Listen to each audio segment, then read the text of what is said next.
We are ready for a Father's Day edition of NASCAR Sprint Cup Series racing in the Irish Hills of Michigan. Front row, Marcus Ambrose and Kevin Harvick. We are green at MIS.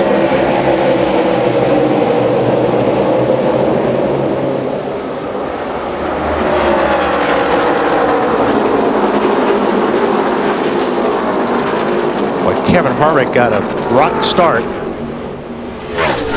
Side by side through turn 2. A couple of guys trying to make it 3 wide. Marcus Ambrose, great start at the front. That's Kasey Kahne right behind him. Then Matt Kenseth.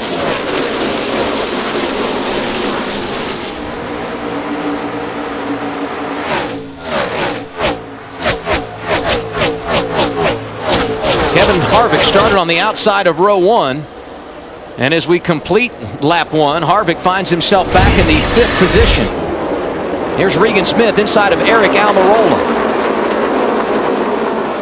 And right behind him, Denny Hamlin working over Paul Menard. There's third lane, watch coming backward. 51's up there hitting the wall. He's wrecking right in front of him. Right in front, he just slowing Trouble down. behind him. That's Kurt Busch spinning down the back straightaway. First caution of the day. There you go. Something is wrong. Car is beyond loose. It's like a right front flat.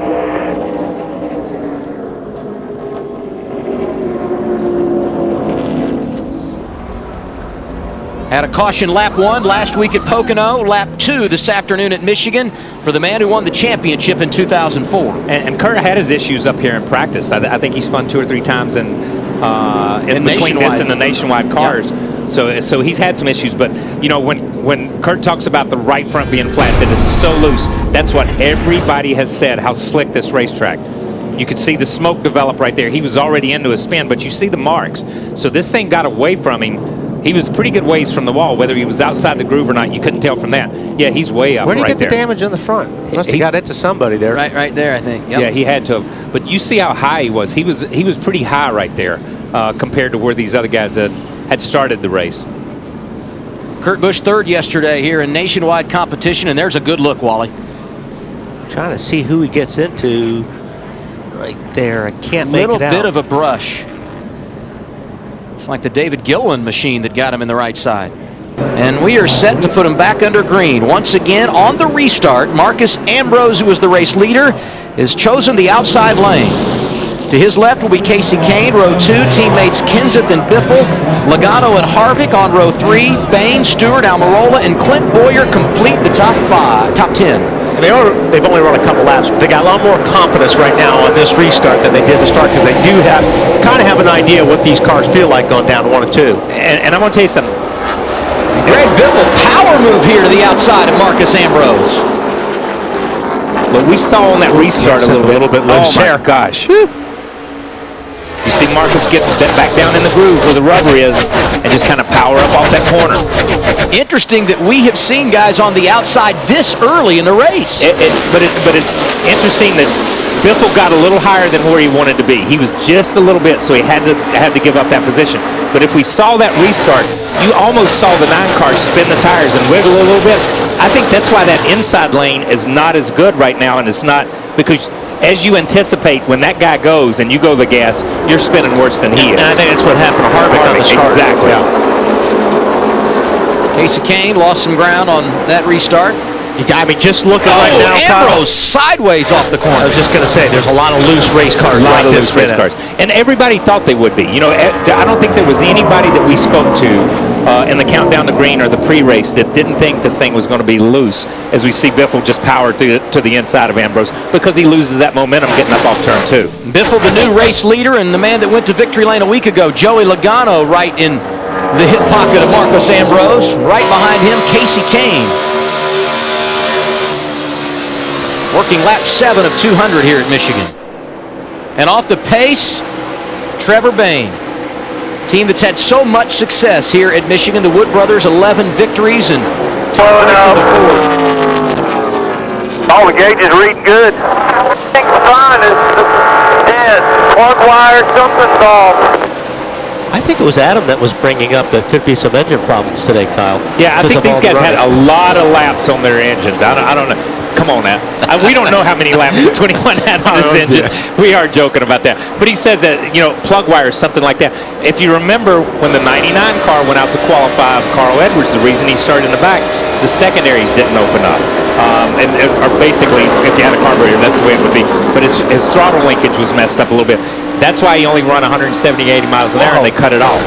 Who's that? Look, I don't know if that was Truex or somebody jumped way up the racetrack there.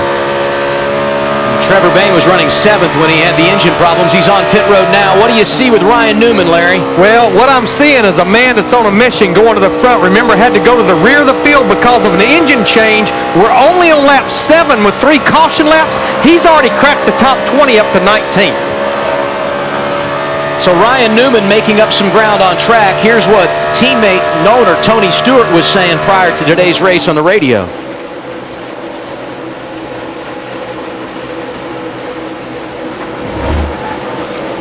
Everybody else has figured this tire out but me, so I'll keep digging with it, keep working on it. I'll find something today here, so bear with me for a little while till I figure it out here.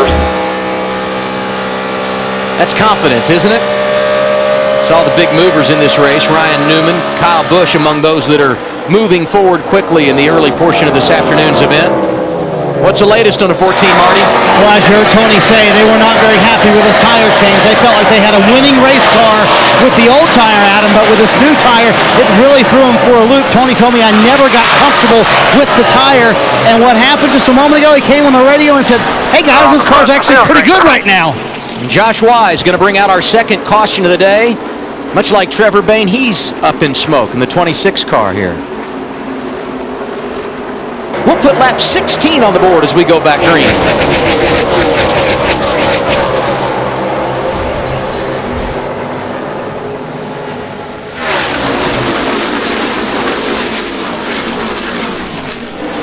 Biffle got it done that time.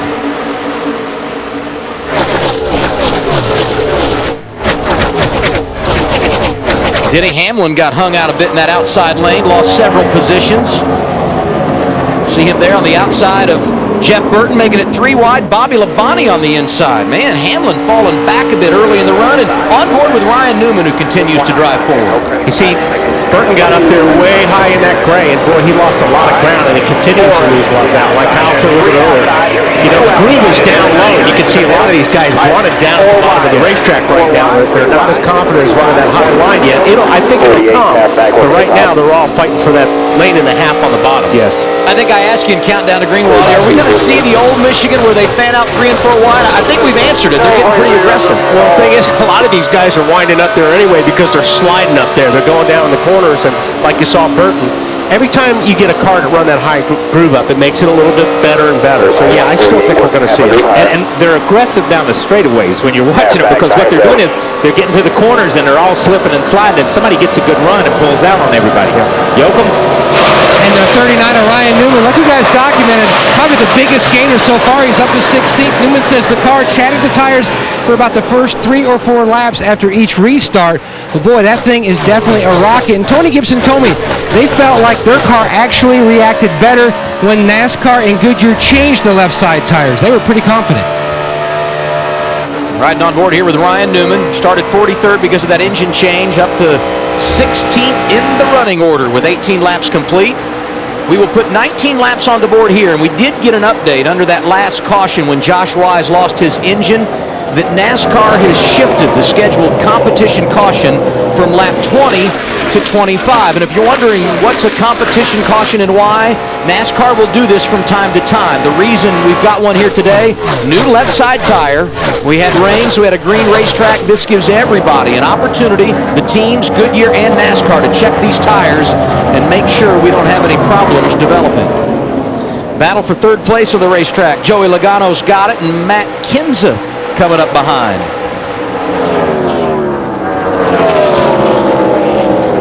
Tell you what, Eric Almirola running inside the top 10. Marcus Ambrose started on the pole. In fact, both the RPM cars inside the top 5 right now. And I'm That's the way they've been since Charlotte. If we go back to Charlotte, qualified on the front row, running the top 10 at Dover, they've just been incredibly competitive and incredibly consistent for the last 3 or 4 weeks. A lot of their success started happening when Mike Ford moved over there to crew chief that 43. I saw him in the garage area the other day. I'm not sure there's anybody more focused. I mean, he walks on a beeline and he has got a plan.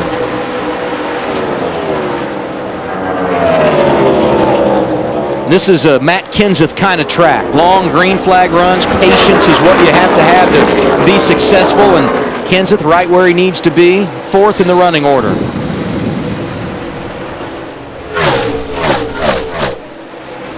Kenseth now to the inside of Joey Logano. This would be for 3rd on the racetrack. And Logano lets him go by. Kenseth faster in the 17.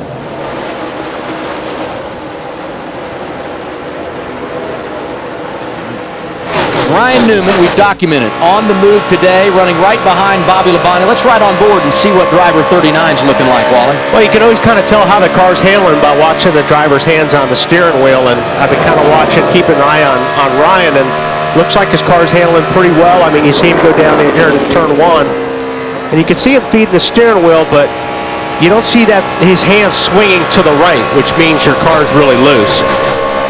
So it looks like you know, I believe it was Matt and some of those guys were talking earlier that he's making his way through the field. Looks like he's got a pretty good handling car by that driver shot. See Brad Keselowski sneaking into the picture.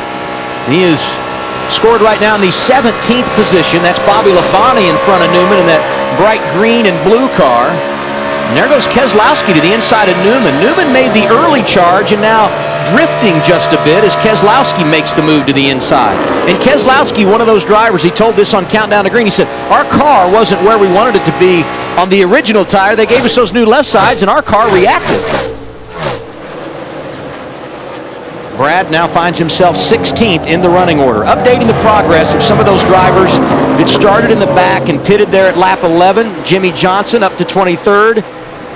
As Tony Stewart looks to make a move on Eric Almirola for position. Dale Jr.'s 27th, Jeff Gordon 26th, and Carl Edwards, who had issues in qualifying yesterday, now finds himself closing on the top 20. He is 25th.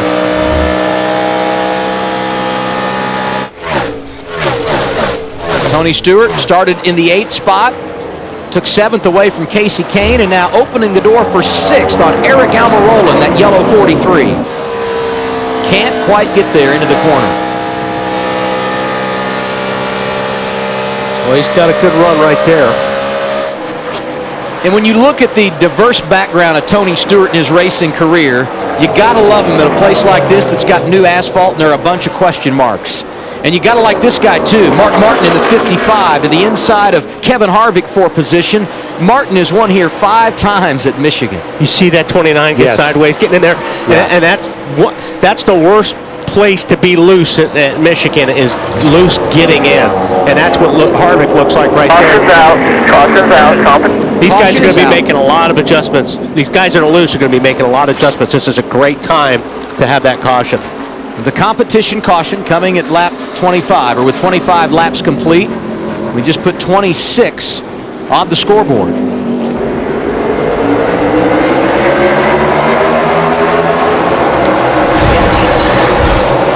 Ambrose in that number 1 pit stall. Great pit work, and now the fight begins down into turn 1 for the race lead. And you can see they're fighting a lot more than they did at the beginning of the race. So, the track is coming in. And you see, that time the inside lane got a really good start. Matt Kenseth almost pulled him down in the turn 1. But Matt's car jumped up a little bit, and he had to check up out of it. You see Ambrose go in front. Jimmy Johnson getting out of line and restarted back in the 20th spot, so he slowly but surely is coming to the front today. Again, Jimmy talked about how good his car was. He didn't want to chance it, but I think he made a chance it on the outside. But he was all the way on that white line going in turn 3, so he feels a lot more comfortable about where he's at.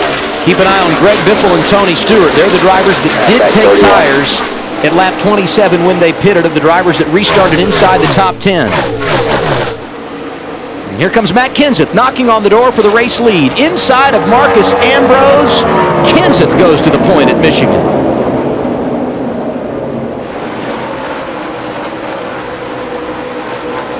This is an impressive early run by Matt, because Matt tweeted last night after that final practice that they had lost the balance on that car, and he was hoping that Jimmy and those guys found some magic in some of the adjustments that they needed to make. So I don't think, from reading his tweets and stuff, that he was very optimistic last night, but obviously they went the right way. Tony Stewart just ran around Kyle Busch. He's now 6th, Marty.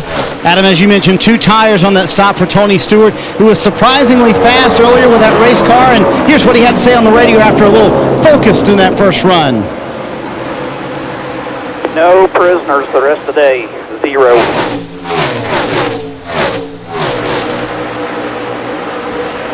And guys, Tony clearly moving forward, those 2 tires not hurting at all, and happy with that race car. A happy smoke means happy 14 bunch, Adam. Another driver who's got to be happy in the early part of this race is Mark Martin. He just went around Joey Logano. He's up to 3rd in the running order, and while Marcus Ambrose lost the lead to Matt Kenseth, he's not letting Matt get away. As you go on board with Stewart here. And look at 2012 for the defending champion Tony Stewart. Some highs and some lows as he works over Joey Logano here. And as loose as these cars are, when you drive on somebody like that, especially getting into the corner, it makes the car you're pulling up on even more loose. Even more loose. We saw it yesterday in the nationwide race with Dylan and when Danica spun around. But Tony really is rolling into the corner and through the center free. You saw how much he gained on Joey Logano getting into turn 3 the lap before. He just closed up into the center, picked up the throttle, not full, just a little bit, and really closed up on Joey and got that run on him down the front stretch. And I made the point earlier, these are the kinds of days that favor a guy like Smoke, who's been everywhere and driven everything on every kind of racetrack. It's got to help, doesn't it, Kyle? Yeah, no, I think it helps. I think the more experience you have on different facilities or different types of surfaces and stuff, it's good. But at the same time, let's be honest, we've seen Tony go to some of these places this year and it looked like he had gone there for the first time. That's how bad they ran. And I think he and Steve have worked really hard to get back to where they were when the season started, when he won 2 out of the first 4 or 5 races. I think they lost their way a little bit there. Denny Hamlin to the inside of Jimmy Johnson. Still there. That's for the 17th position. Still there. And back behind them in 28th is Kevin Harvick, who made multiple pit stops under caution a few moments ago. Ralph, what's the story there? Adam, it was 3 stops. He came in for the first one, just a routine stop, then this fell off. This is a dust cap that goes in the center of the tire like this. Very rare that one of these would fall off. You can see how they're fastened on to the car right here. When that fell off, they had to come back in, put the new one back on, and then they came down a 3rd time just to complete tightening up the car. Pretty rare, Kyle and Wally, to see one of these come off the race car. That is. Yeah, I've seen them come off the rear when the axles will beat them out. Right. You know what I mean? We'll just constantly beat on them and beat them loose. But one on the front, and that's where they appear to be working, one on the front like that. Obviously, it doesn't appear to be that it was tight when the race started and worked its way loose. NASCAR Sprint Cup Racing from Michigan International Speedway is brought to you by AT&T, the nation's largest 4G network. AT&T, rethink possible. And by McDonald's, I'm loving it. Happy Father's Day, everybody, from all of us here at NASCAR on TNT. If you're just joining us and saying, what, only 43 laps have gone by? Well, the reason, we had some rain move through the Irish Hills of Michigan early afternoon. We dried things out. It's gorgeous now. The race leader, Matt Kenseth. Marcus Ambrose, Mark Martin, Greg Biffle, and Tony Stewart are the top 5. Saw a spirited battle there between Brad Keselowski and Eric Almirola for the final spot inside the top 10. So as we work on lap 43, Larry, what do you notice? Well, one thing I do notice when I look at our top 10 drivers right now, Adam, 4 of them did change tires. I just think the reason the other drivers did not worry about changing tires, they only had 15 laps on their tires, and they know they've got that caution at lap 50. And remember what Greg Biffle told us in the countdown to green? These things are treacherous when you first put them on with lower air pressure.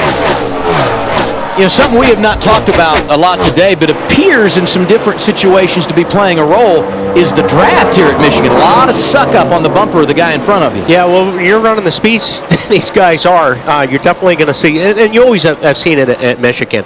Another thing is, this place, when it gets cloudy, it changes the racetrack. We saw it sunny earlier. Now all of a sudden we got half the track is dark in the shade.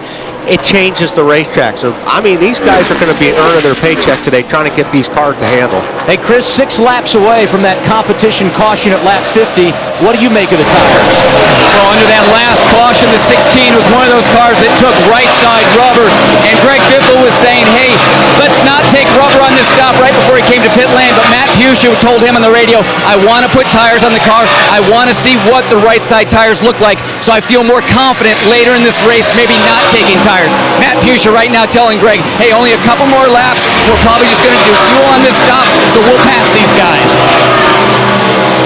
Biffle's got a pretty strong car right there.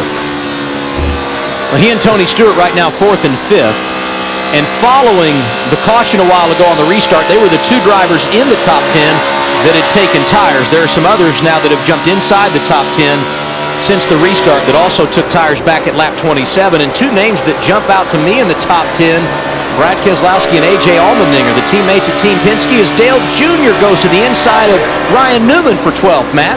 And the team that probably was most affected by the tire change, Adam, was the 88 of Dale Earnhardt Jr. It's been a struggle ever since the swap over. It was real edgy at the beginning of the race. They pitted back on lap 11. They took the left rear off, pushed the spring rubber in, and made a track bar adjustment, trying to get better balance. The car was still tight. Back on lap 27, they made 2 more changes. And Steve Letarte asked him back on lap 41, have we made inroads? And Larry Mack, Dale Jr. said, yep, the balance is really good. Yeah, Matt, I don't know if he's feeling like he made gains, but when I go back, remember, he started in the 15th position.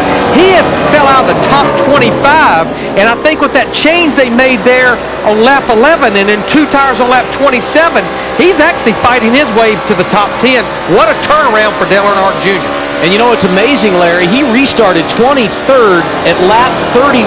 So after that cycle of pit stops at lap 27, Dale Earnhardt Jr. has put the whip on the rear of his race car, and he is driving it to the front.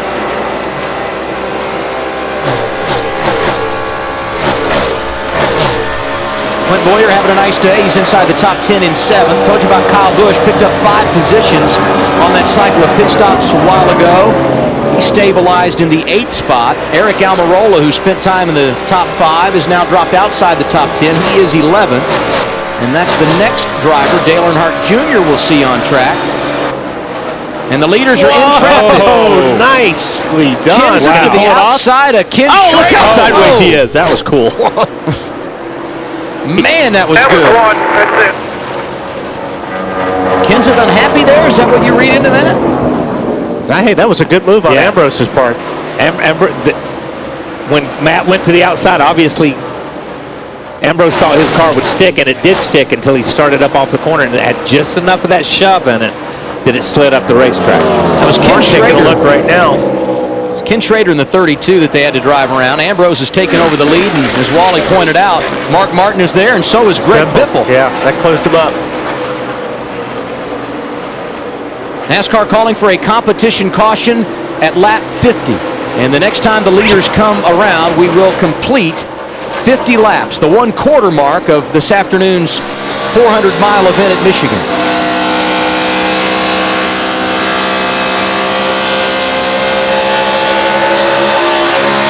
Almost sounds like the old days where it's like you're kind of playing with it. You're not just flat into it, getting up like we saw in practice all week long and like we saw in qualifying. Here's what's interesting. Matt Kenseth leading, Marcus Ambrose right with him. Marcus Ambrose gets the lead, clean air, checks out. It's definitely important. Definitely, being out front, you'll always see the guy out front just a little bit quicker most of the time. All right, yellow's out. Competition yellow. And there's our competition caution, the second one of the day, 4th caution overall, as you look at top speeds from this afternoon.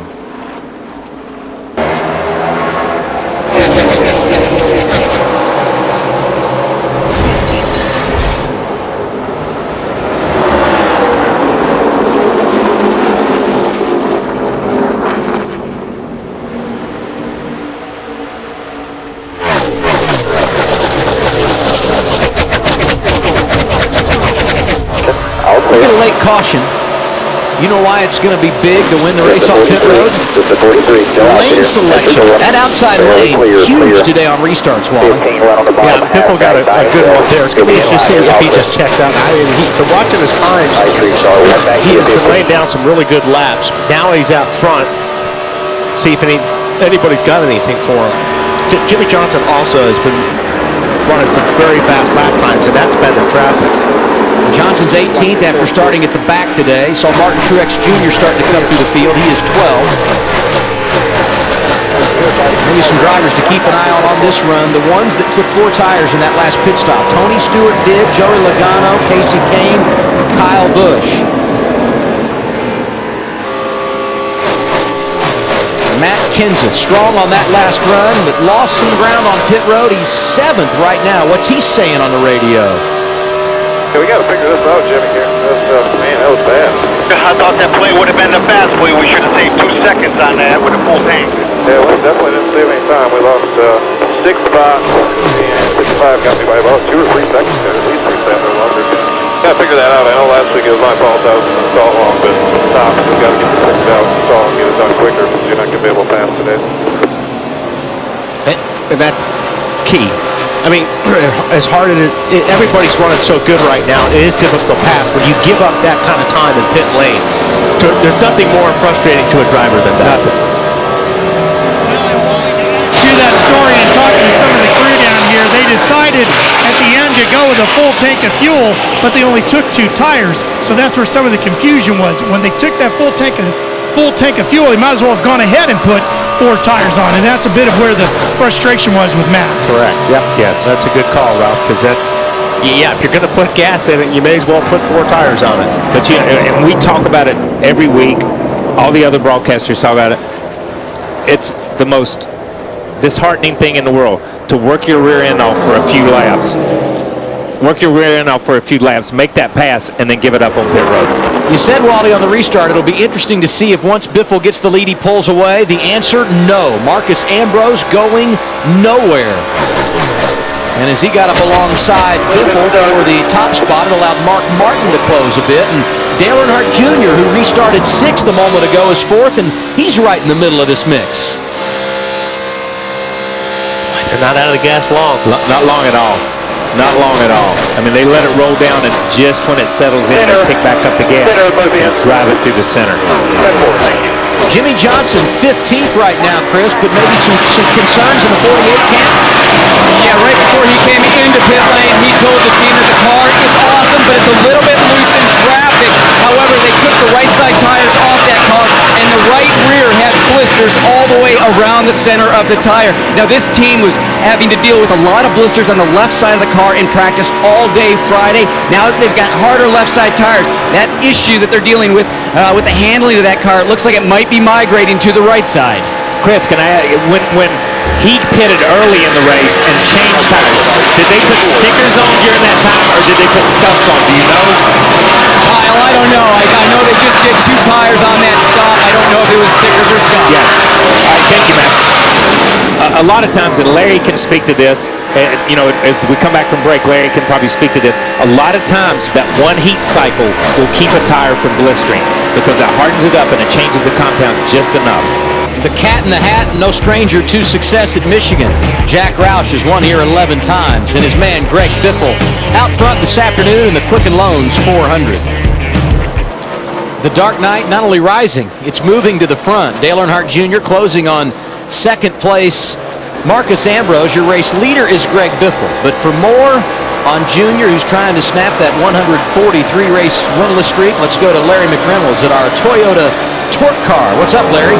Adam, this is why I think Dale Earnhardt Jr. is in the best shape that he's been in a long, long time. You think about it. He started this race in the 15th position. He dropped like a rock all the way back to the 27th spot. Steve Letarte on lap 11, the car was too loose. Junior could not think about putting the throttle down. Steve Letarte called him in. They pulled the left rear tire off. They took this spring rubber and they inserted it right here in the left rear spring. That stiffened the rate of the spring. Now when Junior puts the throttle down, he can stay in it, and he's cracked the top 5. You know, it's interesting.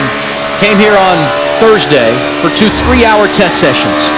Junior, one of the 2 drivers to go over 200 miles per hour in both sessions. Quick here in both practices on Friday as NASCAR began the official race weekend. Then they got a curveball with his tire, and Junior, one of the guys that wasn't sure, as you see Marcus Ambrose going side by side with Greg Biffle for the race lead. Junior adjusting nicely to change.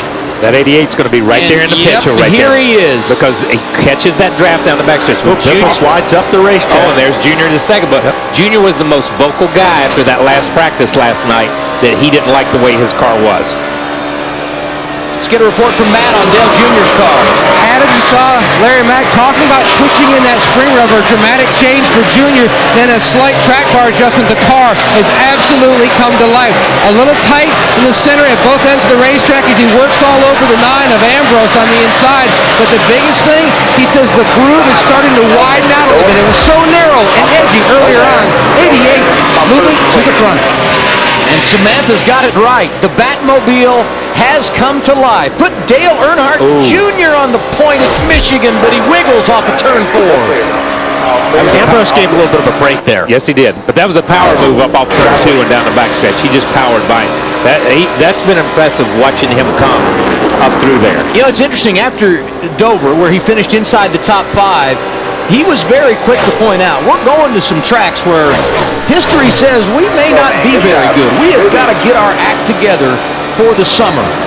Dale Earnhardt Jr. answering the bell. Solid run all week last week at Pocono, top 10 finish, and leading today here at Michigan. And Greg Biffle, who was leading a moment ago, Chris, has dropped back to 3rd. Yeah, Adam, just saw him slide back to 3rd, now possibly going to slide back to 4th as Mark Martin's on his tail. He just radioed crew chief Matt Puccia, said, hey, the car is way too loose. I can barely hang on to it right now. Matt Puccia radioed back, hey, just hang on the best you can.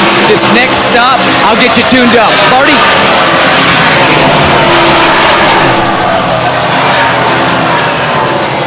In front of him is Marcos Ambrose, and actually kind of an odd thing. These cars love clean air, but Marcos said his car is actually a little too loose when it's out by himself. You know, Wally, sometimes you'll make these cars adjusted for running in traffic, and then when it gets in clean air, it handles completely different. Well, actually, you're right, Marty. If he can get close up to another car, that makes his car push, which kind of balances the car out. Kyle and I were talking about that earlier on the break, that it looked like his car was a handful when he was out front, but it looked better when he was tucked up behind somebody. I know it's early, but Dale Earnhardt Jr. is out front at Michigan trying to do what he did here 4 years ago. Nice save off the corner, 88. Let's take an inside look and get unlimited access to the NASCAR Sprint Cup Series, brought to you by the NASCAR Sprint Cup mobile app and truly unlimited data on the Sprint Network. Jimmy Johnson, big mover today, 42nd to 13th. Get live in-car audio and real-time stats on the NASCAR Sprint Cup mobile Android app, only from Sprint. Learn more at sprint.com/speed. 11 lead changes today among 6 different leaders. Dale Earnhardt Jr., the man on point right now, grabbed the top spot from Marcus Ambrose a handful of laps ago.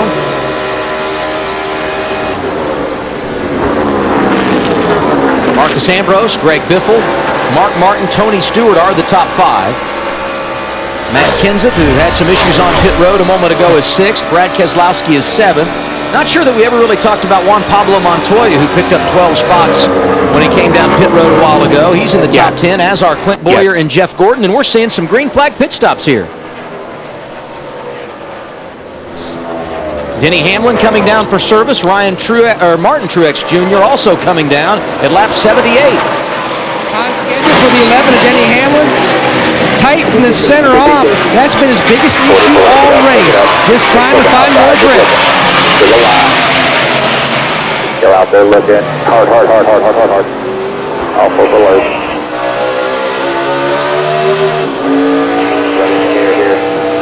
Last time everyone pitted under caution at lap 52. That's 27 laps on this run. All clear. The lead for Dale Earnhardt Jr., 1.1 seconds over second place Marcus Ambrose.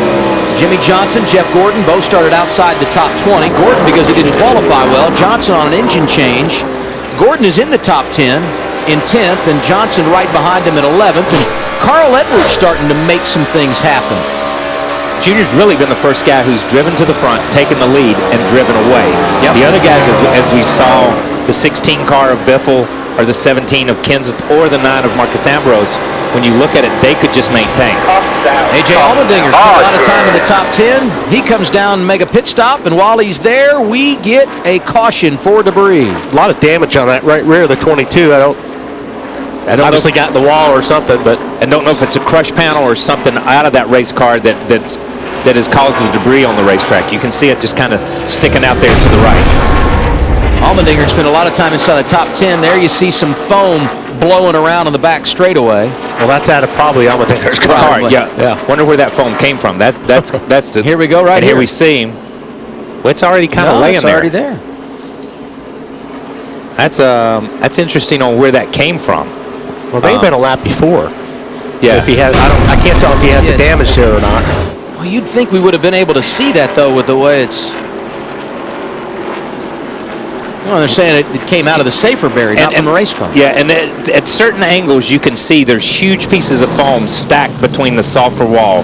Right, if we panned on around this corner, you can see it a little bit. Huge pieces of foam stacked down in those little openings that you see right there to the left, inside the wall.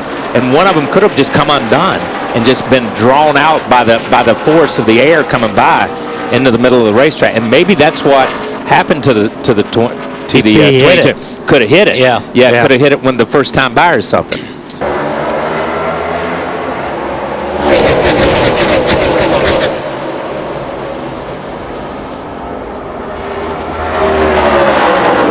You see Stewart up there, and Marty could probably touch on this.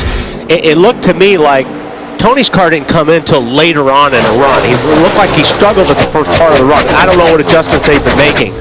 They obviously had a great pit stop. And a great restart. And a good restart. But it'd be interesting to see if he runs a little bit better on the get-go. And I think that restart also shows these guys are getting more comfortable with these tires, because that's really the first time the inside line has been the way to go. The inside line has always lagged back just a little bit on the first 2 or 3 restarts that we had. And that's one of the advantages to being up front throughout the race. You can experiment and learn these things for later in the race. Clint Bowyer, as good as he's been all day long, 3rd right now in the running order. Jeff Gordon, we told you, after a nice pit stop, is up in the top 5. He's 4th. Greg Biffle is 5th. Marcus Ambrose right behind him. Give a call to Ryan Newman. Changed an engine, started at the rear of the field today. The 2-time Michigan winner has put himself in 7th spot. Jimmy Johnson did the same. You see him right here in front of Matt Kenseth. He is 16th in the running order. Yeah, Jimmy's kind of been hanging around that spot. It really hasn't made a whole lot of gains. Stuck in traffic back there.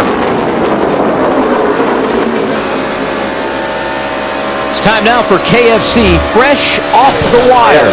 Big topic of conversation this weekend, tires. Marty, what can you tell us? Tires and Tony Stewart taking the lead. These are the right side tires that came off of Tony Stewart's car, and you can see the right rear just completely chunked out. That's all the way around. That was 30 laps on these right side tires. And KP, to answer your next question, because I know one's coming, they went on as stickers. So they went on as stickers, lasted 30 laps, and you see what happened to them. Yeah. That's not what you want to see. No, that's not what you want to see. And that's one of the things these guys got into. And I'm not sure Marty and those guys in the pits will have to check this. But a lot of these guys, and we talked about it in practice on Friday, had scuffed all their tires to prepare for this race. When they brought new tires in, and the left sides, I'm not sure how many more laps they put on their right side tires, or whether they scuffed them again. But everybody talked about putting 2 or 3 cycles on a set of tires, made the original tire here better. Hang on, and Mark goes. Tires, what are fresh off the wire this weekend at Michigan. For more Fresh Off the Wire presented by KFC, visit NASCAR.com. Larry? Yeah, all they're due when they scuff these tires is that you just have to run them 1 or 2 laps and just bring them up to temperature and then come in and let them cool completely down, and it actually hardens them up a little bit, which makes them just a little tougher, possibly where they won't blister. I want to give a call out there that Austin Dillon's did a nice job today. He is. 33 car right there. Austin Dillon won the Truck Series championship last year. figuring nicely into the nationwide championship battle, and right behind him. Look at how it moved Johnson up. You saw Kenson slide up the racetrack, and Jimmy Johnson had to give him room. And boy, when she got in the gray stuff, you're done. And you see, he has to get all the way out of it. Now he's cleaning his tires. Yeah. Exactly. Now, by the time he gets to the corner, 2 or 3 cars have gone by him, and he's got to go in on the high side again, which is not where you want to go when you've got dirty tires. Casey Kane got by, so did Eric Almirola, and here comes Martin Truex Jr. Took the wave around after pitting under green prior to our last caution, and here's the driver of the 56 knocking on the door of the top 15. I'll say that move when you saw Kenseth go down in the corner and slide up and almost slide into the 48 car of Jimmy Johnson. These guys are driving right now and giving each other plenty of room and respecting each other's space right now. You don't see that really hard side by side. You see these guys giving each other room. Tony Stewart, the man out front, he has a win at Michigan, closing on halfway on this Father's Day edition of the NASCAR Sprint Cup Series. Glad you're with us on TNT. 4 laps away from halfway at Michigan International Speedway in this afternoon's Quicken Loans 400 on TNT. Tony Stewart, the race leader, he's led 11 laps today. He's 7/10 of a second in front of Dale Earnhardt Jr. Clint Bowyer, Jeff Gordon, and Greg Biffle are the top 5 with 97 of 200 laps complete. Carl Edwards back in the 24th position. Let's listen to what they're saying. Here's Inside Tracks. Junior, let's go back to stickers. Tires look good there, bud. Tires look good on us. There are some cars having trouble, 48 and 16. The 48 were front tires. The 16 was a right rear. Now, I'm wondering, and Marty, once he gets, I'm curious, Marty, and some of these guys that are blistering tires, if they're telling the drivers they're blistering tires or not. Well, Wally, when I listened to the 14 radio so far, Steve Addington has not told Tony Stewart that he had a blister on his right rear. I was going to go talk to Addington in a moment, but would you want your driver, would you want to know if you were going for the lead, if your right rear might have been blistered in the last stop? I'm sure you would, or you would not. No, that's what I was going to say. I mean, you know, obviously when a tire gets blistered, if it's like a rear tire, you get loose.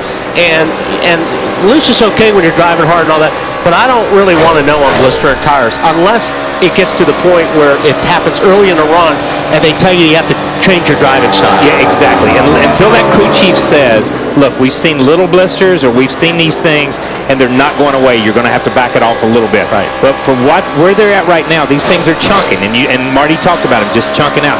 They're not really seeming to come apart yet. So when you look at it like that, yeah, it's a concern, but that driver knows in the back of his head, okay, we've had blistering problems. This thing, boom, from one lap to the next, I'm getting loose. I've got to have a tire somewhere so you back it down a little bit as a driver. Just past halfway, Tony Stewart, Dale Earnhardt Jr. running 1-2, and Kyle Busch finds himself in the garage once again, scored in the 35th position, Ralph. Yes, and you're looking at Kyle Busch's car in the garage area. They're working once again on the internals of that engine. I spoke with Jimmy Makar. You might see him in the background, the man in the baseball cap and the blue short sleeve shirt. He's one of the head men in the racing operations for Gibbs. And I said, what's the problem? He said, this time, we think we broke a rocker arm. A very different situation than what they had a week ago at Pocono. I asked him if this has been the same problem. He said, nope, something different every time. This is a frustrated bunch. And we should point out, these are the only 3 engine problems that Joe Gibbs Racing have had all year, and they've happened in successive weeks to the same driver. Yeah, and as you see a tweet there from Kyle's wife, I'm at a loss for words 3 weeks in a row. But I think when you look at this, that's incredibly frustrating for a team. If you're knocking the bearings out of something week in and week out, you know you've got an oiling problem. If you're breaking valve springs, you know you've got a bad batch of valve springs or something's come along, whatever that may be. But when you're chasing a problem through the engine, there's more working components in there that you can't see and can't tell what happens to it. And all you're doing is trying to figure out, take the broken parts and say, how did this happen? And so you're always chasing a ghost. And here's the tough thing about it. They won at Richmond, top 5 Talladega, Darlington, Coke 600. Now 3 straight weeks they're in the garage prematurely. Marty? Adam, I did just talk to Steve Addington, finally got his attention, and they did tell Tony Stewart Wiley about the right rear. Steve said he just wanted him to know, wanted to make sure he knew what was going on with the tires, but obviously Tony, not fazed by it at all. He went for it on that restart to get the lead. Yeah, guys, just back to Kyle Busch and that 18 team, talking about 3 consecutive engine issues. You think about Dover, they had a reason. Too many RPM buzzing the tires, they broke valve springs. Last week, Dave Rogers told me it was pretty much self-inflicted from an oiling system issue, and now a broke rocker arm definitely has them scratching their head. I'll tell you who's going to be scratching his head in a moment, Tony Stewart, because he's got company. Here comes Dale Earnhardt Jr. Yes, the dark night is rising through the standings at Michigan.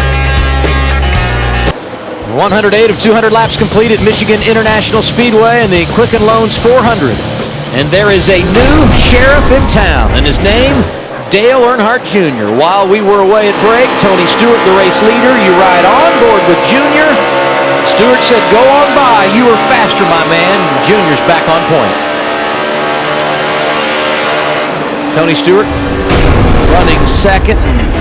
You got Clint Bowyer in third. Now we go McDonald's through the field. Matt Yoakum leads us off. 4 years ago this weekend, the last time Dale Jr. went to victory lane, right here at MIS. His program just continues to improve. 5 top 5 finishes this season, more than the entire 2011 schedule. Jr. says that the cloud cover is out, the race car much more neutral on this run, a tick free on entry. Marty. Tony Stewart in second, took the lead for a while, as we saw, just lost it to Dale Earnhardt Jr. a moment ago. He said it's gotten tight on entry in both 1 and 3. That's what his problem is. Remember earlier he said, we're taking no prisoners today, going for his first Michigan win since the year 2000. Ralph? Now, here's one you didn't think you'd hear today. Clint Bowyer just said, you know, you may find this hard to believe. The car's feeling really good. That was a lap ago. So Clint Bowyer pretty happy with the car right now. Jeff Gordon's up next. Jeff Gordon's made a good run from back in 20th, but they've been just doing two right side tires the last 2 stops. He said on this next stop he needs 4 tires, and he needs the car to be tightened up. I looked at the team's scuffed tires over there. They've got 6 sets of scuffed tires at the 24. The 16, they were way loose before that last caution. Just checked in with Matt Fuchsia. He said now they've gone the opposite direction. The car way too tight. This team, only 2 sets of scuffed tires left. Matt? What an impressive run by Ryan Newman. Started at the back. Now he currently runs in the 6th position. Ryan has 1 win this year. We documented at the beginning of the show. He's one of those drivers trying to score another win to give him some insurance to lock in a wild card chase spot. The sun's back out. Ryan says the nose a little more positive than the previous run. Marty. Matt Joy Logano told me Tuesday his confidence is better than it's ever been in the Sprint Cup Series, in the 7th position right now. They were loose on the very first run of the day. You see him trying to get around Ryan Newman. They have made several changes. They've been tight ever since. Can't get that tightness out of the car. Very close to green flag stops, Ralph. Mark Martin lost his father Julian back in August of 1998. He's running his father's name on the door today. His car right now still a little free, Matt, but he's working it pretty good. He's running inside the top 10. Juan Pablo Montoya has brought that 42 machine all the way up to 9th. He has been fighting loose from the drop of the green flag, the racetrack, just too free, looking to make some big adjustments as we close in on the next round of pit stops. Ralph? Matt Kenseth, Matt, is another one that's a little bit loose right now. He's inside the top 10 as we get a little bit closer to another round of pit stops coming this way. They're going to try to get the fuel in that car. Everybody working on saving fuel here, Larry. Ralph, the fastest man in NASCAR in 25 years, our pole sitter Marcus Ambrose sat on the pole. He's led 13 laps, but as Marty Snyder reported, because they had not changed left side tires on this 9 car since the start of the race, 4 tires on that last caution, lost the track position, and he just can't seem to get anywhere. He's sitting back there in 11th spot right now. So Marcus Ambrose in the 11th position, and while we were going through the field, brought to you by McDonald's, we did have a green flag pit stop. Brad Keselowski coming down under green. Let's hear what he had to say on the radio. Yeah, I gotta notice this thing is getting really loose. Just a small vibration. I gotta come here, man. This ain't right. Bring us to us here. He was running 14th when he came down, Marty. Yeah, and that vibration was a blistered right rear for Brad Keselowski. They came in a lot earlier than everybody else and walking up to the tire now. Not as bad as Tony Stewart's was, but again, chunked all the way around for Brad Keselowski on that right rear tire. And when a tire blisters, and when it does happen, it almost gives you a feel like that tire is rock hard. Yes. It goes to loose, no traction whatsoever. So you know when you blister a tire. Everybody pitted under caution at lap 82. Here they come down under green at lap 115. Logano and Newman get it started, Matt. And Newman, great qualifying effort. We documented starting at the back. What an impressive run. Solid stop by the Army guys. Newman said the car, if anything, near the end. Cloud cover coming in and out. A wedge adjustment. The car just a tick on the free side. Marty. Joey Logano is still tight like we talked about. They go up one round on the track bar. He too said, I have a vibration. They said, bring it in right now. Don't worry about it. It's going to be 4 tires for Joey Logano. Coming down pit road right now is Tony Stewart. Also Jamie McMurray coming down pit road. Stewart about to hit his stall. He was tight entry in the first part of that run. At the very end of the run, he said, I started to get loose off. So they'll make an air pressure adjustment for Tony Stewart. It will be 4 tires for him as well, Ralph. Marty, it was 4 tires of fuel for the 15. As I told you before, he loved the car, so he stayed right with the setup the way it was. Kevin Harvick is in as well. They're going to make a quick chassis adjustment on the number 29, and they get all the fuel in there they can. Everybody's watching that fuel mileage, Matt. Ralph, further up pit road, Denny Hamlin, who's won the past 2 June races here at MIS, in his box. He said the car was tight from the center off. Air pressure change for Hamlin. Ralph. 17 of Matt Kenseth is in all the way down right at the entrance to pit road. Quick chassis adjustment to the right rear of that car. And as far as Casey Kane goes, it is fuel and 4 tires on the number 5. A quick cleaning of the grill, and Casey is off and underway, Chris. Well, Jimmy Johnson saying that sometimes the car a little bit tight, other times the car a little bit loose. Going to do fuel and tire, slight air pressure adjustment. Matt? And Dale Earnhardt Jr. makes his way to his pit box. Remember the last time on pit road, Steve Letarte went with a 2-tire change, track bar adjustment to tweak the balance.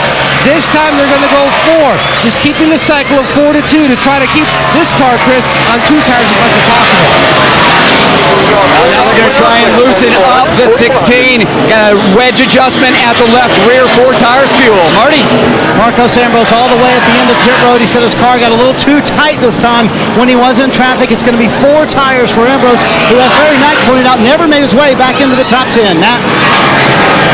Waiting on fuel for Martin Truex Jr. They topped him off. His car just not consistent, Chris. Well, the last 2 stops, it's just been 2 right side tires for the 24. This time they're going to do 4 tires on that car. Also, track bar down 2 rounds.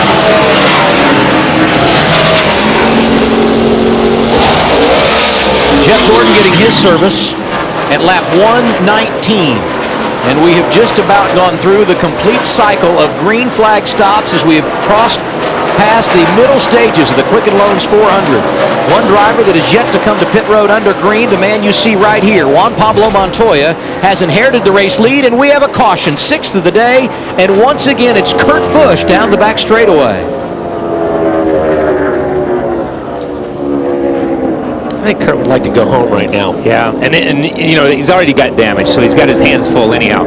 We've seen him in a couple of different shots with faster cars and him pulling down, getting out of the way. But that thing was pretty much juking and jiving on him a few times. It was, yeah, he was having a hard time when it was good. When it was good. Yes. The field a little discombobulated with a cycle of green flag pit stops. We'll get everything reset when we return. As of now, it's Montoya on point at Michigan. Outside lane, Dale Earnhardt Jr. Didn't work great for him a while ago when he was the race leader. We'll see what he does here as he restarts the runner-up. When the green goes in the air, we complete lap 125.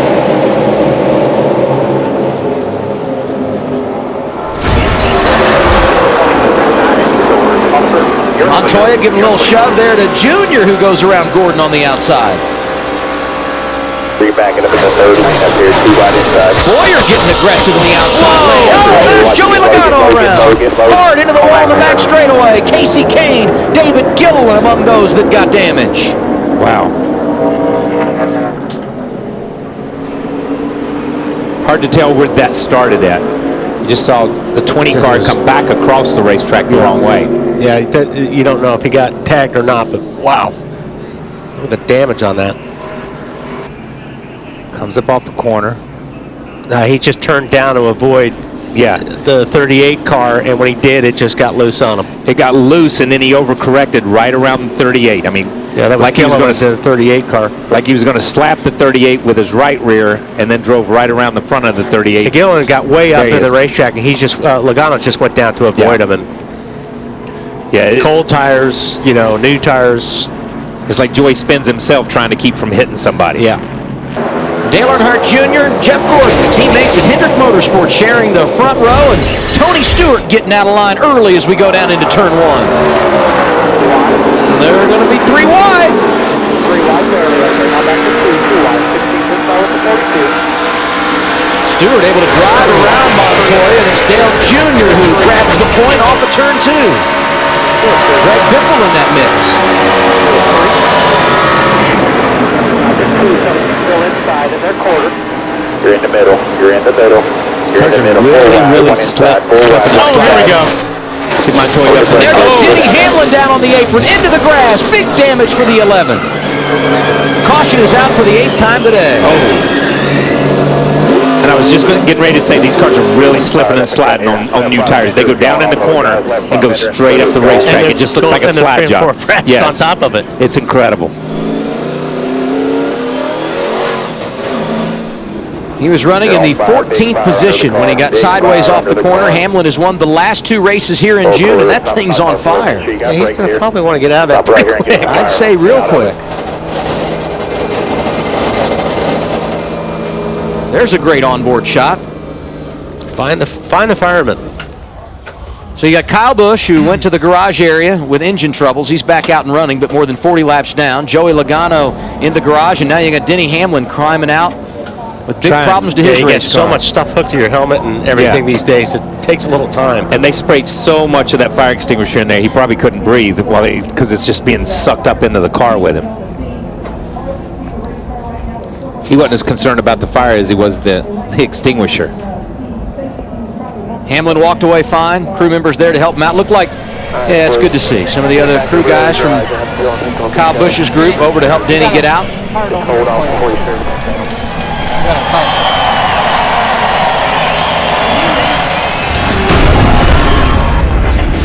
Here's the replay. On the inside of Truex, Harvick to the outside, Newman to the inside. They just ran out of room down there, yeah. Just look. Did he get tagged by the 39? I don't think he got tagged. Look at the 39. I don't know. Look at the 56. Watch in front of this accident. The 56 all of a sudden goes up the racetrack. I don't know that it's almost like he was like the 22. You see right here, he's down on the inside. Or I think the 39 may have 39's right there. A little bit, yeah. Yeah, the 39 was loose, and he corrected and I think he got into the 56. You see the 56 wobble and get into the car in front of him. You see that one puff of smoke. That might have been the 48 of Jimmy Johnson.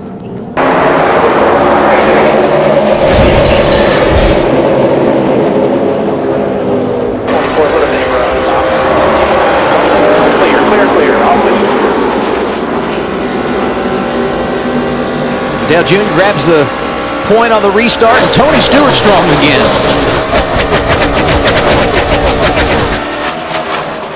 Look at Jimmy Johnson moving out of line, trying to get inside of Ambrose. Yeah, that was nice. And he does it successfully. And Carl and Mad About got together in front of him. And I think it may have killed their momentum because Johnson's looking for more.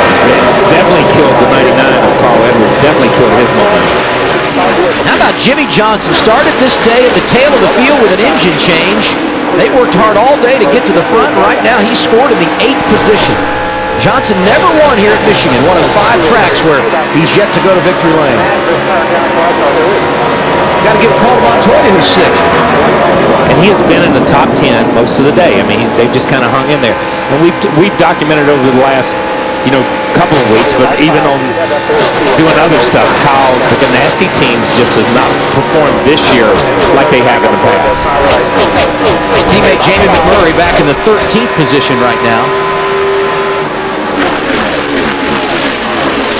6 of the top 10 in this race represented by Hendrick Motorsports and Roush Fenway. Dale Jr. leading the way. Teammate Jeff Gordon is 3rd. Jimmy Johnson is 8th. Roush Fenway organization has Greg Biffle running 5th, Matt Kenseth 7th, and Carl Edwards in the 9th position. As you look at the aforementioned Jamie McMurray, who's looking for a top 10 finish. Taya Harvick had all those problems with his race car earlier, and he's knocking on the door of the top 10 right now. Yeah, you know, earlier we thought he was making some major adjustments. He was not making adjustments at that point in time. They had that dust cap cover. That there was an issue, and that got him way out of track position, and it's taken him a little while of passing cars and working through the cycles to get back up to be a top 10 or 15 car. Saw Matt Kenseth go around Juan Pablo Montoya. Jimmy Johnson looking for his chance as they come off turn 4. After Denny Hamlin talked to our Matt Yoakum a moment ago on pit road, he did have to go to the infield care center. He's gotten checked out and been released.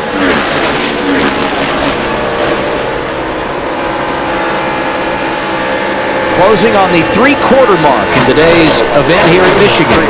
Dale Earnhardt Jr., who's led more laps than anyone, has a 0.2 of a second advantage over Tony Stewart.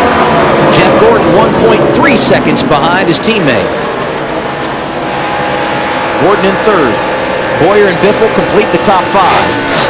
And behind them, there's the battle. Kenseth, Montoya, and Johnson, 6th, 7th, and 8th right now.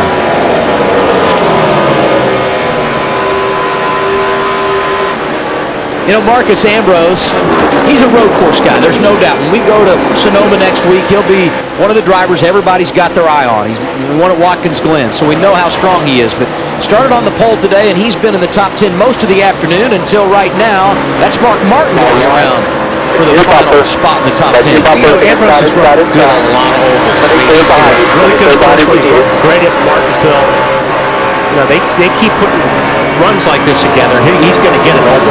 Yes, he is. And you know, his car seemed to be better. He wasn't good the first 5 or 6 laps. Biffle just makes a power move on the 15 car of Clint Bowyer. But I'm impressed with Clint. When you go down the list and you look at it with Michael Waltrip Racing, it's a Toyota in the top 5, and it's Michael Waltrip Racing, which is pretty big. Clint, some of these places Clint just latched onto, and Michigan was one of those places. Really, when you start looking at it from when he came here, he liked this place. Working with a new crew chief, with a new team in 2012. Top 10 in points, have been very consistent, although Bowyer did just lose 4th to Greg Biffle. And that last time around, Biffle found himself 2.9 seconds behind the race leader, and that is Dale Earnhardt Jr. Just over 50 laps to go at Michigan. Now let's take an inside look and get unlimited access to the NASCAR Sprint Cup Series, brought to you by the NASCAR Sprint Cup mobile app and truly unlimited data on the Sprint Cup network. Fastest 4-tire pit stop today, Tony Stewart's bunch, 12.4 seconds. Get live in-car audio and real-time stats on the NASCAR Sprint Cup mobile Android app, only from Sprint. Learn more at sprint.com/speed. 17 lead changes today among 10 different leaders. Dale Earnhardt Jr. is the man in charge right now. He's led more laps than any other. 55 circuits he has been out front this afternoon. Yeah, but he's checking his mirror quite a bit right now because he's looking at that 14 up in the mirror. He's not pulling away from it as he was earlier. Last time around, he was 0.3 of a second in front of Tony Stewart. As we close on the end of this one, let's go through the field, presented by McDonald's. Adam, not a lot of breathing room, as you mentioned, from Dale Earnhardt Jr. back to second to Tony Stewart. Jr. says the car barely too snug in the middle of the corners at both ends of the racetrack. Over the past 142 races since his last win, he's been second 6 different times. Maybe today is the day he revisits victory lane. Marty? Matt, I would say Tony Stewart is stalking back there. He just said on the radio to his team, he ain't going anywhere. Talking about Dale Earnhardt Jr., he's hanging right where he wants him to be. Probably about 10 laps or so from the stop. Stewart riding the momentum of 4 straight Michigan top 10s, trying to make it 5 in a row and get a win, Chris. Well, Jeff Gordon trying to get that monkey off his back today. They look to be in pretty good not had any problems with tires all day long. They'll be coming in for a pit stop probably in the next 10 laps. The 16 car, they had issues early. They put a spring rubber in the left rear. That car working a lot better now, and that team really prepping the pit box down here for that final pit stop, because this is exactly where that 11 car caught on fire. This is when it's all about the spotter and the driver. The spotter telling the driver, just keep hitting your marks. That's what the word is to Clint Bowyer right now. After we get 10 to 15 laps in, you're going to start to pull away. He's encouraging his driver, and he's telling him to just stay the course. Do what we're telling you and save fuel. We got a fast race car. As far as the 17, all is quiet for Matt Kenseth. He too is feeling pretty good about his race car. He also needs just one more stop for fuel, Chris, and the 17 can go to the end. Jimmy Johnson had to start at the back today, but he's marched his way all the way up into the top 10, sitting 7th right now. But we have seen tires wish this car throughout the day. Right now, Chad Knaus taught him, take it easy on the tires, especially on that last stop. Jimmy Johnson saying the tires just aren't digging into the track the way they should. Marty? Chris, 5 years ago today, Carl Edwards won this race. Today started 42nd, currently running 8th. He says when he gets back to the gas, the car snaps loose now. They also have a little bit of paper on the right side of the grill. That's a little bit of a concern with oil and water temperature, Ralph. This is the 53rd Michigan start for Mark Martin in car 55. He's won here 5 times, and he's got a good enough race car to get the job done today, Matt. He also only needs one more stop for fuel. His balance is good. Juan Pablo Montoya just trying to hold on to a top 10 finish at this point. His car is on the free side. No change in the last stop. They plan on making their last scheduled stop on lap 164, Larry Mack. Yeah, Matt, we call him Mr. Where Did He Come From? Kevin Harvick in that 29 car sat on the outside of the front row, but remember, Ralph reported on that first competition cost at lap 25, they had to come back to pit road 3 times to replace that front hubcap, but now Kevin Harvick here with 43 laps to go, sitting in the 12th position. Yeah, Larry, he's a driver that has overcome adversity today, and the big mover early in this race was Ryan Newman. Right now, the Rocket Man back in the 15th position. Well, you look at where some of the top runners are in regard to their strategy. Dale Jr. last pitted lap 118, Stewart a couple laps before that, Gordon at 119, Biffle and Bowyer both at lap 122. And you heard our pit reporters talking about the various strategies. And Larry, what are your observations as we close our last 4 laps? Well, Tony Stewart would be the one that should have to hit pit road first, and he's sitting there running in second. He pitted last on lap 116. We noted the fuel window is somewhere between lap 32 and 38 laps. Remember, guys, since all these leaders pitted, we have had 20 caution laps. I have to believe what these guys are going to try to do is go 3 or 4 laps. That would make it where they can make it to the end after this next green flag stop. Boy, this is, especially with the front 2 guys, you've got to get everything you can to that first pit lane because they're so close right now. I mean, positions could swap here on these pit stops, and a lot of us got to do not only with the pit stop, but getting to your pit box and then getting back up to speed. If it's, of course, a green flag. The advantage for Junior last time around, 0.3 of a second. Certainly we'll monitor where they are prior to the pit stops after they make green flag pit stops, unless we were to get a caution between now and then. I'll tell you, 2 weeks in a row for the 48 team. Last week, caught speeding on pit road twice, went a lap down deep in the field, rallied through for a top 5. Today, that lost engine, start at the back and come all the way through. And he's 7th right now. Could get Bowyer for 6th, and don't rule him out before this day is over. Which you totally expect from this team all the time. Guys. I mean, they'll have problems, but they always seem to fight their way back into the top 7 or top 10, no matter what goes wrong during the race. Talked earlier about Montoya. They had a little strategy too early with 2 tires, as many other drivers did. Gained 12 positions to put him in the top 10. They've been there all day. He's 10th right now. You see, it just doesn't seem like the 48 can get out of a certain. He's got his line, he runs. And if he gets out of that line, he slips. Yeah, he rolls in pretty good and picks up the gas pretty good, but he needs the rest of the racetrack to be able to go where to use it. You see right there where he was going to the pits. Keep digging. Jimmy Johnson, last time he came down pit road, lap 117. Scheduled green flag service for the 5-time champ, Chris. Yeah, he's going to have to make one more stop after this. Some of these teams were hoping to stretch it 40 laps. Obviously, Jimmy Johnson not going to be able to do that. It's going to be interesting if he's going to do 2 tires or 4 tires here. Right now, right side tires. Looks like it'll do a chassis adjustment at the right rear on that car. Looks to me like we're only going to do right side tires and pack that car full of fuel on this stop. Pit stop for Johnson, lap 162. And here come the top 2. Dale Earnhardt Jr. gives up the race lead. Right behind him, Tony Stewart. Let's go to Matt Yocum. And Dale Earnhardt Jr. trying to close the deal. Scores first win in 4 years in the black 88 car. Now, you heard him say we're doing her through the field. I told you the junior said the car just a touch tight at both ends of the racetrack. The right side tires going around. Ralph, they are good to go at this junction, even on a green and white checker finish. Matt, it was just 2 tires for the 17 of Matt Kenseth and a full load of fuel. He should be good, Marty. Tony Stewart a little bit loose off the corner. They waited on the fuel to make sure they got it full. He's a little bit loose, so they went down half around on the track car. He loses a little bit of ground, apparently, to Dale Earnhardt Jr. sitting here on pit road. And the 88 bunch definitely had a little bit better stop. Carl Edwards has gotten his service, as has Kevin Harvick. Martin Truex Jr. was in for a green flag stop. Not sure if we touched on Jeff Gordon. Marcus Ambrose, the pole sitter's been inside the top 12 most of the day. Here he comes at lap 164, Marty. The 39 of Ryan Newman said his car is the tightest it's been all day. They noticed some trash in the grill. They also told Ryan, do not slide your tires. Right sides, Marty. Marcos Ambrose had been begging to come to pit road. He said that set of tires really bad for his chassis.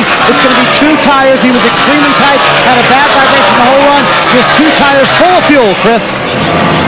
Matt Fuchsia telling Greg Biffle, don't slide the tires coming into pit lane. There's a little bit of a worry because of all that oil and fuel that was down because of the 11 car, but they're just going to do 2 tires, trying to tighten this car up a little bit. But real quick stop here, Matt. And Pablo Montoya just trying to end the day with a solid finish, score his second top 10 finish of 2012. Just trying to tweak the balance. Slight air pressure change. The second can of fuel, like so many others, just trying to keep the cycle of tires rights only for the 42, Ralph. He's on pit lane. Here he comes, Clint Bowyer down pit road. This is going to be gas only for the 15 as they tuck him into the box. Crew is ready to go. They hand him a drink bottle. No changes to the car. They clean the grill. 1 can is in. Here comes the second one. Got to pack it all in there. He puts the fuel out. He's away. Mark Martin, running inside the top 10, has also made his pit stop for service at lap 166. Austin Dillon doing a great job this afternoon in the 33 car for Richard Childress Racing, making a green flag stop here as we close on the latter stages at Michigan. Jamie McMurray, the race leader, after everyone else had pitted. Now he will give up the top spot and come to pit road. Dale Jr. has cycled back up to 8th in the running order. Here comes McMurray, Marty. Yeah, they've had a pretty good day, Adam.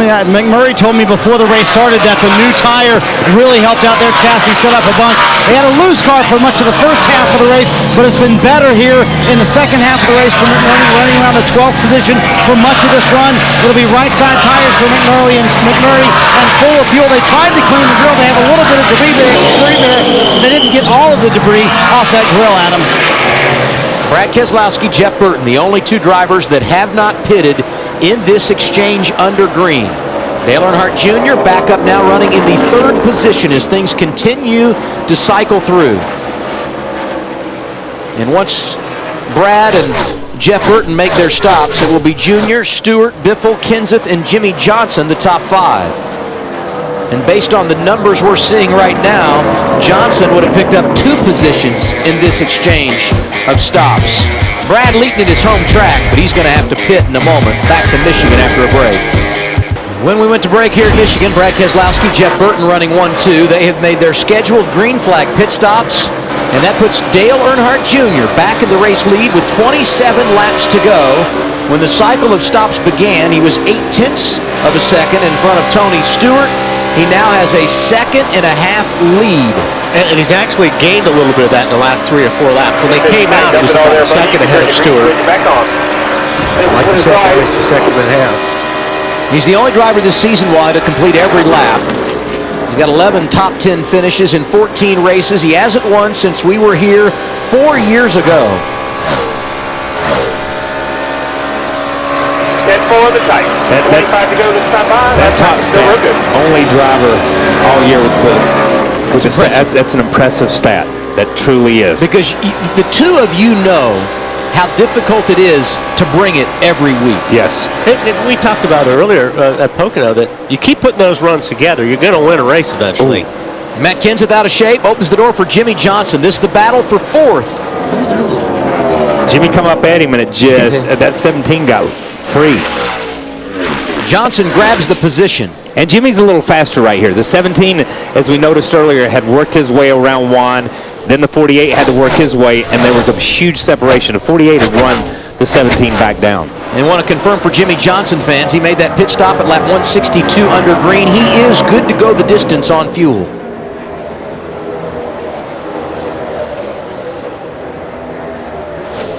I tell you can't say enough about that, the way that team battles through adversity. We touched on the top 5. Earnhardt, Stewart, Biffle, Johnson, and Kenseth. Bowyer now in the 8th position, Ralph. Well, getting enough fuel in the car is one thing. Getting the driver comfortable is another. Bowyer wanted tires on that last stop. Ryan Patty didn't want to waste the time.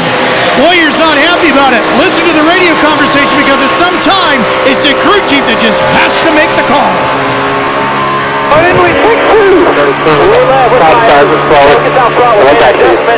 get too tight. I ain't too tight. I'm loose. Clear, FM, all clear. And that's loose when the driver sounds like that. When he sounds like that. Yeah. Bowyer is hanging on to 8th right now, but he's working for every bit of it. 23 laps to go, and Junior is the man on point at Michigan. 19 laps remain. NASCAR on TNT, live at Michigan International Speedway. You're watching live coverage of the Quicken Loans 400. And as we count down the laps, we reflect back to what happened here 4 years ago. The last time that Dale Earnhardt Jr. went to victory lane in Sprint Cup Series competition. His only win for Hendrick Motorsports. Been a while for his crew chief, Steve Letarte, since he's won a race. And I'm going to tell you, though, man, this thing is on a rail. He's got to keep it on a rail for 18 more laps, but it has been, they built to this all year long. I don't care. This has been building since they left Daytona. It really has. They've had solid runs, solid weeks, week in and week out. And last week at Pocono, Larry said it on the countdown to green. That was the first time Larry really felt like that was a place that they were just going to dominate. They made that call at the end, and that's the way it was. But this is 2 weeks in a row that he has had one of the dominant cars. Here's what has impressed me, though, throughout 2012 for Dale Jr., and we had another case of it this weekend. When things haven't been good, they have fought through the hard times and made them better. Case in point, fast on Thursday in the test session, fast on Friday in practice, decent qualifying effort. They changed left side tires. He was unhappy in the practice last night. Weren't great early as far as back as 37th in the running order, and here he is, Wally. Like Kyle said, if you watch this car through the corners right now, it's just solid. Yes. And they haven't had any tire issues today, which is a big bonus. Stewart's been really, really fast, but those guys have been blistering tires. So, I mean, like you said, Kyle, all he's got to do is keep clicking off these laps, and he's going to get it. Yeah, we talk about the 88 and how impressive that team's been. I think I've been more impressed with Junior this year. His head has been in the game all year long. From the time they got to Daytona, I mean, he was committed to winning races and committed to taking his team to another place. And he's been doing it week in and week out. He's just been there, and he's been disappointed. It's good to see him when a race was over with, when he run fourth. Be mad because he run fourth, and that was really big. And I think it has shown more and more and more, and you see it today. I mean, he's right now at least just over 2 miles per hour faster than the second place car, Tony Stewart. I mean, he is flying right now. Dale Jr.'s led over 200 laps in 2012, 80 of them coming here today. That's the most he's led in a season since back in 2008. when he won right here at Michigan. And you can hear when he rolls out of the throttle, he gets right back in that throttle, nice and smooth. You don't hear him floating the throttle like we've heard other guys earlier today. That's when you know a race car's working. Just listen to that throttle and how he's working it. Yeah, we heard Biffle earlier. You listen right here. He rolls out. Right back to it. He's wide open right here. Yeah. And that car is sticking, and he's just driving. And then, you know, we heard Biffle earlier go to it, come off of it, go to it, come off of it early in the race. But as this racetrack has changed, and they've kept up, Stevie Letarte has done a great job of keeping up with the adjustments. We saw him, heard, and was documented. They put the rubber in the left rear early in the race. And when they put that rubber in the left rear, this car came to life. And it's been just right there, rock steady ever since, while other guys have come and gone. 13 laps to go. And his advantage over Tony Stewart, 4.6 seconds. He's not just leading, he is absolutely pulling away from the runner-up smoke. Jimmy Johnson, the next guy in line in the third position. Matt Kenseth and Greg Biffle, the two drivers out of the Roush Fenway organization, complete the top 5. Montoya and Ambrose have spent a lot of time inside the top 10 today. They've got the final 2 spots there right now. Ambrose in the 10th position, and you see Montoya right in front of him in 9th.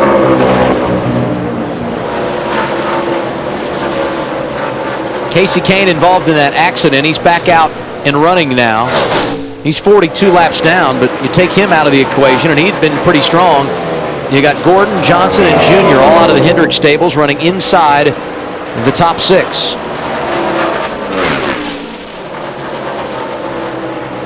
Good race here for 9th and 8th, 9th and 10th, excuse me.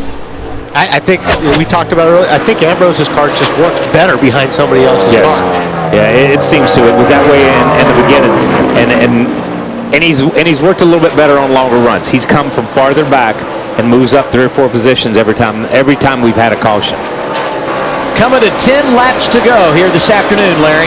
Well, just looking at Dale Earnhardt Jr., what a difference a year has made with this 88 team and driver Earnhardt, because we talked about what he did at Pocono. If he can lead these last 11 laps, in those 2 races alone, he would have led 131 laps. He only led 52 laps total last year, and if he can close it out with a top 10 finish today, and it looks like he will, he'll match his top 10s total from 2011. Big championship implications here. Dale Earnhardt Jr. entered today, 10 points behind Matt Kenseth for the championship lead, and he gets that victory, which means bonus points when we come toward the chase. Yeah, but here's the championship implications. The championship implications are he can win races and win a championship. You know, I mean, everybody's talked about it. Can he? We know he can make points. We've seen him make points. We've seen him do that for the last couple of years to be in the chase. But he needed to step over that broom into that area where you say, yeah, I can win races and win them on a regular basis. He could have theoretically be sitting here going for his 2nd win in a row.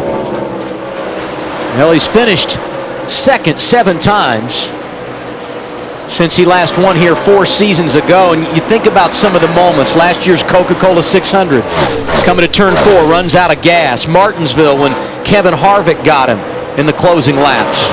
He smelled the front, just hasn't been able to get there. And there's a pass for position. Matt Kenseth driving to the inside of Jimmy Johnson to grab the 3rd spot on track. These 2 guys have gone at it for about the past 25 laps. They've not let each other get more than about a car length or 2 from each other. Earnhardt Jr. down to turn 1, some lap traffic there to the inside of Travis Quapple. That thing just rotates. I think it's on a rail. Yeah, it just rotates through the center. When he picks up the gas, it changes directions. It changes directions, and it just drives up off the corner. It sticks. It sticks. Yes. So when you get out of gas, you want the thing to definitely stick. And like you said, it drives straight off the corner. Yeah, you look at him. He's right off that bottom line, about a car length and a half. We just saw Jimmy Johnson in the 17 race, and they go in and let him slide up a little bit and then get it gathered up and go again. And it only takes that split second to gather it up and go again. But Junior's car has rotated through the center of the corner. He and Tony Stewart, we spoke of it earlier, right here when it changes direction. Yeah. Their 2 cars were the better cars. There's Steve Letarte. He plays a couple of roles. Sometimes the calming influence. Other times he's the cheerleader. As Jimmy Johnson loses another position, that's Greg Biffle getting by for 4th in the running order. Jimmy's got to just lost it or something. Either that or he's worried about his tires. With 6 or 7 laps to go, he may be feeling something in his tires that he's just trying to bring it home. Dale Jr. across the start-finish line. 6 laps remaining to his first win in 143 starts. And when you think about Dale Earnhardt Jr. and what he's meant to the sport over the years, today his 450th start in NASCAR's Top Series. He's been around a good while.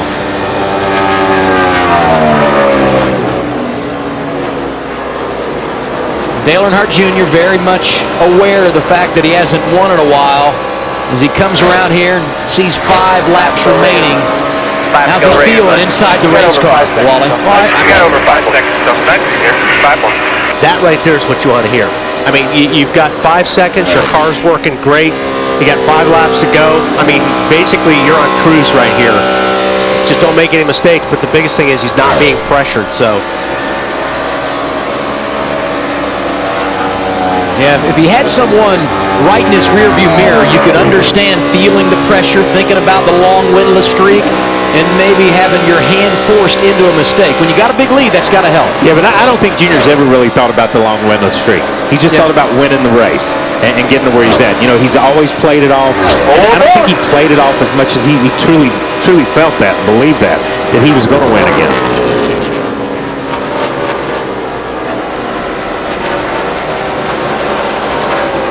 Junior off of turn 2 and down the back straightaway. When he comes around this time, it will be 3 laps remaining. I know what he doesn't want to see is a caution. Right? Yeah, absolutely. I was just looking to see where Jimmy Johnson was to see if he was having an issue, but he's kind of fell in to a pretty good rhythm, and Jimmy's trying to stay ahead of the 24 car of Jeff. Way off the pace he was running. Last lap was 184. 2-3 laps ago, he was running 188. Now Jimmy Johnson changed engines, came from the back to the 5th position. Ryan Newman did the same. He's 1 lap down in 17th. And Carl Edwards, who had to start at the rear of the field after qualifying problems yesterday, finds himself 11th in the latter stages. I hate they paved Michigan, to be honest with you, because these fans are going to burn this place down when we get to that point. It was just going to be a big old waste of money. But Junior has, I mean, this has been a great day for these guys. No, it has. They have dominated. This will be the 93rd lap he has led as we get 2 to go in the Quicken Loans 400. You're on board with Dale Earnhardt Jr.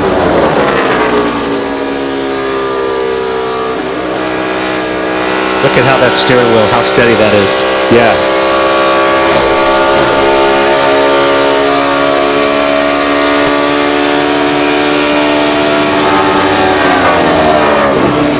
Coming to the white, he just needs to get back to this. Yeah, and then it won't matter if we get a caution because the green-white checker situation will be out the window once Dale Earnhardt Jr. gets the white flag. He sees it right now. There you go, buddy. White flag. 2 more miles to victory for Dale Earnhardt Jr. as the crowd stands and cheers here in Michigan. Oh my God, I wish people at home could be here to see these people in the grandstands and to hear them. We're up here in the TV booth and you can hear these people.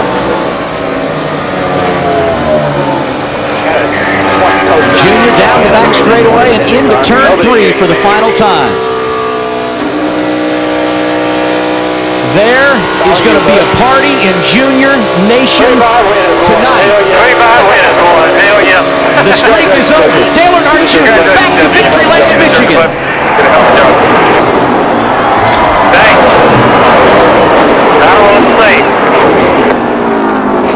You know, but I think his voice said it all when he said, I really don't know what to say. After all that time, listen to the crowd. After all that time, he expected it. And I think that said it all. He hasn't been able to celebrate in a while. He's going to make this one last. Burn it down, Dale Jr. After 143 races without a win, he's making the donuts on the front straightaway.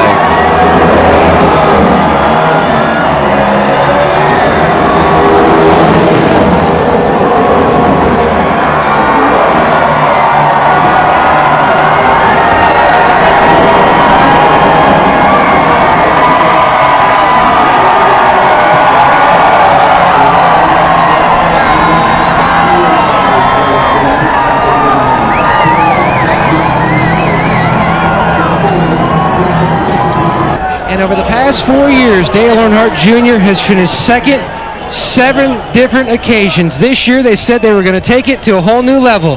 And right now he's on the phone talking to the boss man, Mr. H, Rick Hendrick. Special day for the entire organization. Long time coming. And what a party it's going to be for Junior Nation. Special colors this weekend that he helped design. And fitting end. Drive them to victory lane.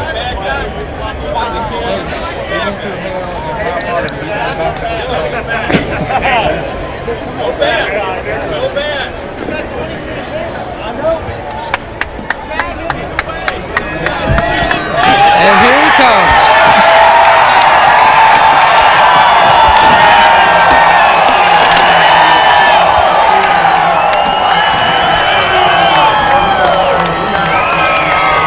Dominating day. Junior, welcome home to victory lane. What the boss, Mr. H, have to say? Oh, he's just upset he couldn't be here. That's a great race. I want to thank my sponsors, National Guard, Diet Mountain Dew. Great to have the Batman on the car today. We just had a really good car, and Chevrolet was real fast. Just pretty amazing. Those last 15 laps are the longest laps ever, and I don't know what to think about it just yet. You know what I mean? Junior, it's been 4 years. Your fans have stuck behind you. This guy right here, Steve Letarte, stuck behind you. What's the most satisfying part of this victory? To do it for my fans. They stuck behind me for all these years, and I know exactly what they've been thinking about and how long they've been wanting us to get to victory lane. And so this was for them. I appreciate their loyalty and their support, and we wouldn't have made it back to victory lane without it. So that's who we got to give all the credit to. You look at today, it posed so many challenges. New track surface, the tire change, the weather itself. What was the biggest difference? Was it the change that Stevie made on the second stop with the spring rubber? Yeah, we changed. Well, yeah, I don't know what all he did, but he made it right, and I think it was real fast. I want to also thank Sprint. They do a good job supporting our sport. Don't get enough credit for it. I appreciate what they do. The track surface was great today. The tire was a tough one, a little bit of curveball, but we didn't have any trouble. We got to put on a race, and I think NASCAR and Goodyear for the work they did. Like those prolific poets from England once said, the new boss looks a lot like the old boss. Dale Jr. back in victory lane. This copyrighted telecast may not be reproduced, retransmitted, or used in any form without the authorized written consent of NASCAR Broadcasting. NASCAR would like to thank all of our loyal fans for your continued support, and we hope you enjoyed today's broadcast.